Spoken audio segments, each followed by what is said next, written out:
Ostonada turmang degan gapni eshitganmisiz? Keling bugun biz mana shu haqida gaplashamiz. O'zi bu gap bizga qayerdan kelgan? Hammamiz bilamiz, islomdan avval bizning yurtimizda zardoshlik dini bo'lgan va ularning qoidasiga ko'ra o'lgan odamni shunchaki ko'mib qo'yishmagan. Chunki zardoshlik dinidagilarda odamlarni suvga cho'ktirish, ya'ni o'lgan odamlarni suvga cho'ktirish, ularni yondirish yoki yerga ko'mish bu tabiatni iflos qilish hisoblangan. Va shuning uchun ularni tepalikka olib chiqishgan, odamlarning go'shtini qushlar yeb ketishgan. Go'shtini yeb bo'lgandan keyin suyagi qolgan. Nima qilishgan o'sha suyagini? Yaqinlarining suyagini qutilarga solib qo'yishgan va uni nomi ostodon edi. Va o'sha idishni uylarini ostonasini tagiga ko'mib qo'yishgan. Ularning diniga ko'ra o'lgan odamlar ularning uyini shaytonlardan, jin ajinalardan qo'riqlashishadi. Shuning uchun ostonaga qo'yib qo'yishgan.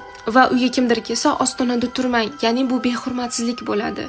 Xuddiki bizni yaqinimizni suyaklarini ustida turibsiz degan ma'noni bildirgan. O'sha gap hozirgacha bizga yetib kelgan. Ostona so'zi ham ostodon, o'sha quti ostodondan kelgan. Va men bu ma'lumotni eski Eron adabiyotidagi Avesta kitobidan o'qidim. Siz bu haqida bilarmidingiz? Fikrlaringizni izohlarda yozib qoldiring va menga obuna bo'lishni unutmang.